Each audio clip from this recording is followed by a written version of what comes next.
Dear students, অষ্টম শ্ৰেণীৰ বিজ্ঞানৰ 7 নম্বৰ পাঠ উদ্ভিদ আৰু প্ৰাণীৰ সংৰক্ষণ এই পাঠটোৰ প্ৰশ্ন উত্তৰখিনি পাঠভিত্তিক প্ৰশ্ন উত্তৰখিনি আজি আমি আলোচনা কৰিম। উদ্ভিদ আৰু প্ৰাণীৰ সংৰক্ষণ নামৰ পাঠটোৰ প্ৰশ্নসমূহ আছিল এনেকুৱা ধৰণৰ।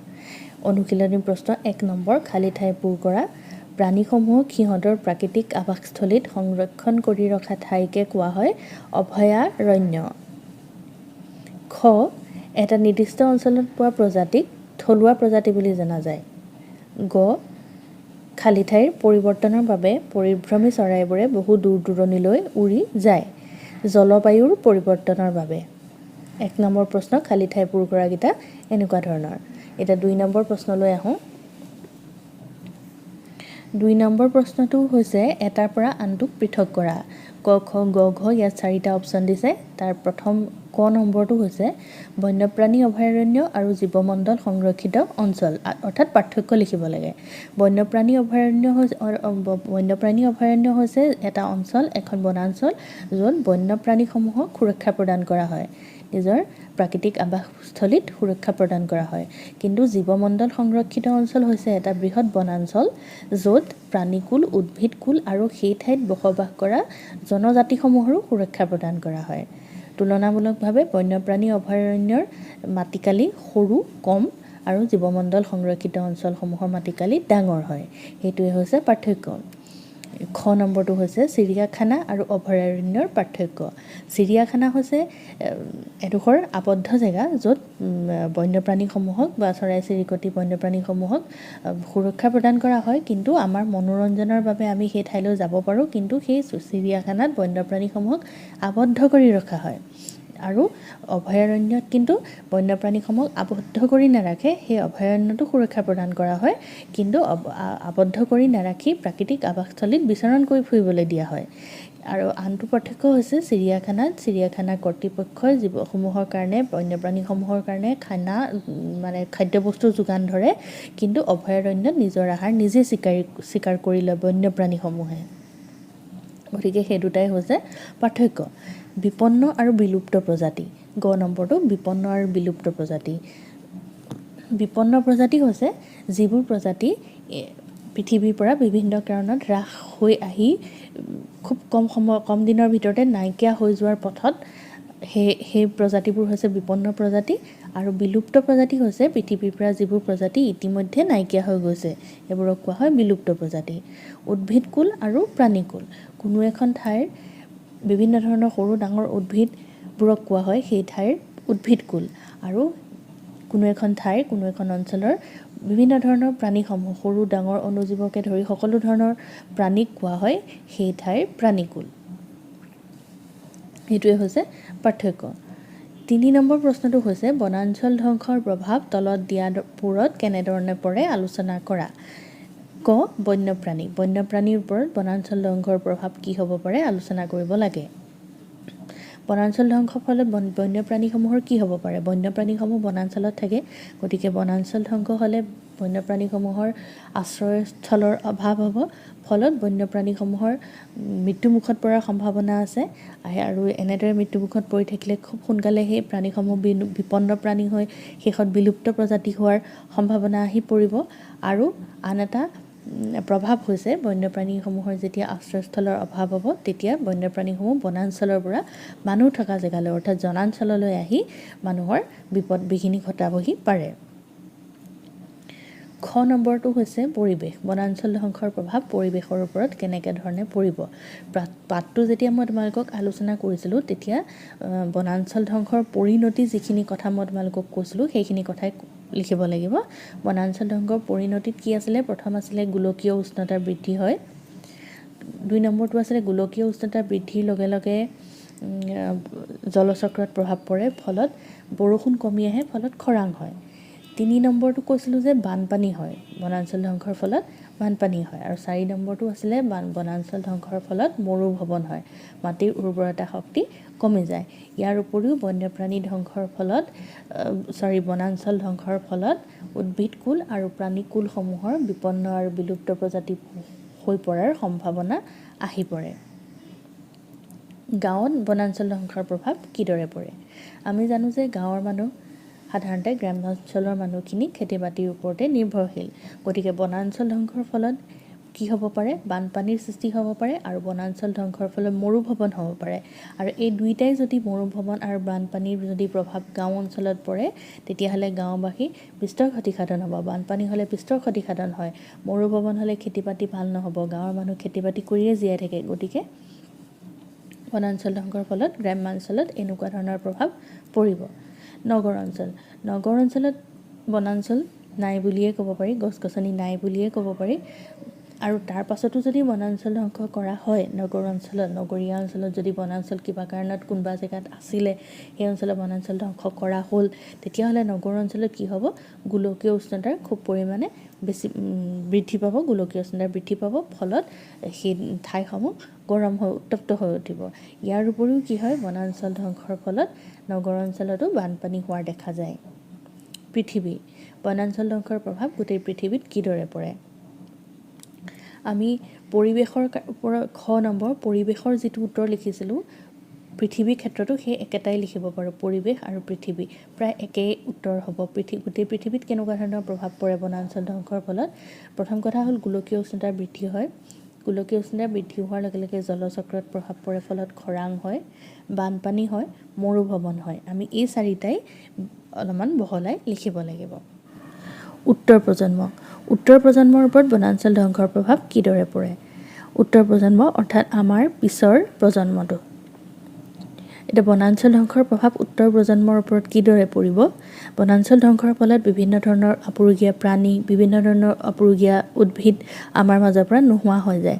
আমি যিটো আজি আমি উপভোগ কৰিব পাৰিছোঁ, যিখিনি আপুৰুগীয়া উদ্ভিদ আৰু প্ৰাণী আমি আজি উপভোগ কৰিব পাৰিছোঁ, আজি যদি বনাঞ্চল ধ্বংস হয়, কাইলৈ কিন্তু সেই আপুৰুগীয়া প্ৰাণী আৰু উদ্ভিদখিনি নাথাকিব। ফলত উত্তৰ প্ৰজন্মই সেইখিনি উপভোগ কৰিবলৈ নাপাব। গতিকে এইদৰেই বনাঞ্চল ধ্বংসৰ ফলত উত্তৰ প্ৰজন্মৰ প্ৰভাৱ পৰে। 4 নম্বৰ প্ৰশ্ন, কি হ'ব পাৰে যদি আমি গছ কাটি গৈ থাকোঁ? যদি আমি গছ কাটি গৈ থাকোঁ কি হ'ব? অৰ্থাৎ বনাঞ্চল ধ্বংসৰ পৰিণতিখিনিয়ে আমি এই প্ৰশ্নটোৰ উত্তৰ হিচাপে লিখিব পাৰোঁ। বনাঞ্চল ধ্বংসৰ পৰিণতিত মই কি কৈছিলোঁ? বনাঞ্চল ধ্বংসৰ পৰিণতি হিচাপে হ'ব গোলকীয় উষ্ণতা বৃদ্ধি, খৰাং, বানপানী আৰু মৰুভৱন। এইখিনি কথাই অলপমান বহলাই লিখিব লাগিব। যিখিনি কথা মই তোমালোকক পাঠটোত আলোচনা কৰোঁতে ধুনীয়াকৈ কৈছিলোঁ, সেইখিনি কথা মনত পেলাই বা আগৰ ভিডিঅ'টো প্লে কৰি লৈ তোমালোকে লিখিবা। খ, কি হ'ব পাৰে যদি প্ৰাণীৰ আৱাসস্থলী বিঘ্নিত হয়? প্ৰাণীৰ আৱাসস্থলী বিঘ্নিত হ'লে কি হ'ব? প্ৰাণীসমূহ মানুহ থকা জেগালৈ গুচি আহিব আৰু মানুহৰ বা মানুহ থকা অঞ্চলত, জনাঞ্চলত থকা অন্য জীৱ জন্তুৰ ধ্বংস বিভিন্ন ধৰণৰ বিপদ আপদ ঘটাবহি পাৰে। আৰু আন এটা কথা কি হ'ব পাৰে? সেই আৱাসস্থলী ধ্বংস হোৱাৰ ফলত সেই প্ৰাণীসমূহৰ মৃত্যু মুখত পৰিব পাৰে। ফলত কি হ'ব? সেই প্ৰাণীসমূহ বিপন্ন প্ৰজাতি হৈ পৰাৰ সম্ভাৱনা আহি পৰিব। গটো হৈছে মাটিৰ ওপৰৰ স্তৰ মুকলি হৈ থাকে। বনাঞ্চল ধ্বংসৰ ফলত মাটিৰ ওপৰৰ স্তৰ মুকলি হৈ থাকে। ফলত কি হ'ব পাৰে? মৰুভৱন হ'ব পাৰে। অৰ্থাৎ যিডোখৰ মাটিত উদ্ভিদ থাকিব, সেই উদ্ভিদৰ শিপাই মাটিডোখৰ খামুচি ধৰি থাকে। কিন্তু যদি সেইডোখৰ জেগাৰ পৰা গছ গছনি কটা হয় বা বনাঞ্চল ধ্বংস কৰা হয়, তেতিয়াহ'লে কি হ'ব? সেই গছ গছনি নাইকিয়া হোৱাৰ ফলত মাটিখিনি খামুচ মাৰি ধৰি থকাৰ কোনো আশ্ৰয়ৰ অভাৱ হ'ব। ফলত কি হ'ব? মাটিখিনি খহি গৈ ওপৰৰ তৰফটো খহি গুচি যাব, তলৰ অনুৰ্বৰ তৰফটো ওলাই পৰিব, যাক কোৱা হয় মৰুভৱন। 5 নম্বৰ প্ৰশ্নৰ চমুকৈ উত্তৰ দিয়া। জৈৱ বৈচিত্ৰ্যক আমি কিয় সংৰক্ষণ কৰিব লাগে? জৈৱ বৈচিত্ৰ্য, জীৱ বৈচিত্ৰ্য অৰ্থাৎ আমাৰ চাৰিওফালে থকা এটা নিৰ্দিষ্ট অঞ্চলৰ জীৱসমূহৰ ভিন্নতা। এটা নিৰ্দিষ্ট অঞ্চলত থকা বিভিন্ন ধৰণৰ জীৱ, সৰু ডাঙৰ উদ্ভিদ, সৰু ডাঙৰ প্ৰাণী, তাত থকা অণুজীৱসমূহ, এই সকলোকে একেলগে কোৱা হয় জৈৱ বৈচিত্ৰ্য।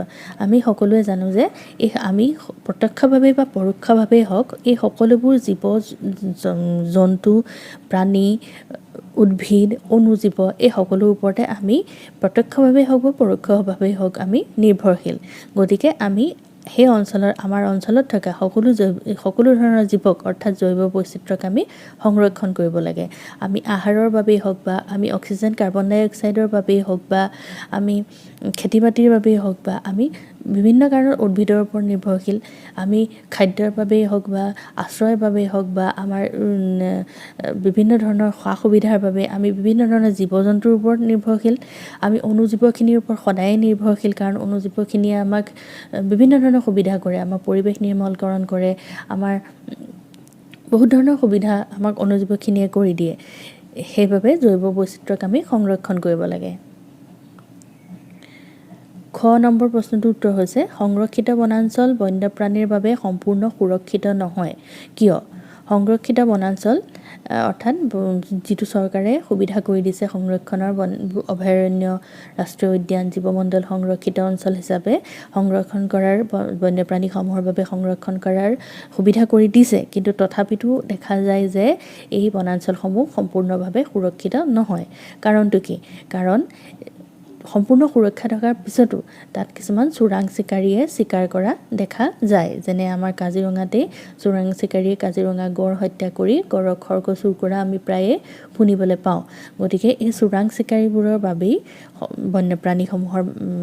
বন্যপ্ৰাণীসমূহ বনাঞ্চলসমূহত সম্পূৰ্ণ সুৰক্ষিত নহয়। কিছুমান জনজাতি বনাঞ্চলৰ ওপৰত নিৰ্ভৰশীল কেনেকৈ? জনজাতিসমূহ বনাঞ্চলতেই থাকে। জীৱমণ্ডল সংৰক্ষিত অঞ্চলৰ যি কথাটো মই কৈছিলোঁ, তাত কিছুমান জনজাতীয় মানুহ থাকে। সেই মানুহখিনি সেই বনাঞ্চলসমূহৰ ওপৰতেই খেতি বাতিৰ বাবেই হওক বা আশ্ৰয়ৰ বাবেই হওক বা বিভিন্ন খাদ্যৰ বাবেই হওক বা সেই বনাঞ্চলসমূহতেই নিৰ্ভৰ কৰি জীয়াই থাকে। গতিকে তেনেদৰেই সেই জনজাতিসমূহ বনাঞ্চলসমূহৰ ওপৰত নিৰ্ভৰশীল, কাৰণ বনাঞ্চলতেই তাহাঁতি খেতি বাতি কৰে আৰু সেই খেতি বাতিকেই তাহাঁতি নিজৰ জীৱন নিৰ্বাহৰ বাবে ব্যৱহাৰ কৰে। সেই বনাঞ্চলসমূহৰ পৰাই সিহঁতি ঘৰ বা আশ্ৰয়ৰ বাবে সেই বনাঞ্চলসমূহৰে সমল ব্যৱহাৰ কৰে। সেইদৰে সেই জনজাতিসমূহ বনাঞ্চলৰ ওপৰত নিৰ্ভৰশীল। বনাঞ্চল ধ্বংসৰ কাৰণ আৰু পৰিণতি। বনাঞ্চল ধ্বংসৰ কাৰণ মই তোমালোকক কৈছিলোঁ প্ৰাকৃতিক কাৰণ আৰু মানৱসৃষ্ট কাৰণ। দুটা কাৰণ আছে। প্ৰাকৃতিক কাৰণ হৈছে খৰাং, যেনে বনজুই ইত্যাদি হৈছে প্ৰাকৃতিক কাৰণ, আৰু মানৱসৃষ্ট কাৰণ হৈছে আমি বিভিন্ন কাৰণত বনাঞ্চল ধ্বংস কৰি আহিছোঁ। কি কাৰণত আমি ধ্বংস কৰোঁ বনাঞ্চল? আমি ঘৰ বাৰী নিৰ্মাণ কৰিবলৈ, আমি কাৰখানা নিৰ্মাণ কৰিবলৈ, আচবাব পত্ৰ বনাবলৈ বা উদ্যোগৰ কাৰণে মাটি উলিয়াবলৈ, খেতি বাতিৰ বাবে মাটি উলিয়াবলৈ আমি বনাঞ্চল ধ্বংস কৰি আহিছোঁ, আৰু এইবোৰেই হৈছে বনাঞ্চল ধ্বংসৰ কিছুমান কাৰণ। বনাঞ্চল ধ্বংসৰ পৰিণতি। বনাঞ্চল ধ্বংসৰ পৰিণতি বুলিলে আমি সেই 4টা পৰিণতিৰ কথাই ক'ব পাৰোঁ। প্ৰথমটো হৈছে গোলকীয় উষ্ণতা, 2 নম্বৰটো হৈছে খৰাং, 3 নম্বৰটো হৈছে বানপানী, 4 নম্বৰটো হৈছে মৰুভৱন। এইকেইটাই হৈছে বনাঞ্চল ধ্বংসৰ পৰিণতি। ইয়াকে অলপমান বহলাই সুন্দৰকৈ লিখিব লাগিব। ৰেড ডেটা বুক কি?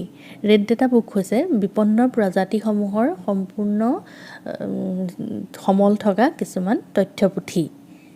ৰেড ডেটা বুক হৈছে বিভিন্ন বিপন্ন প্ৰজাতিসমূহৰ তথ্য থকা কিছুমান সমল পুথি। ৰেড ডেটা বুক কিহৰ কাৰণে প্ৰণয়ন কৰা হয়?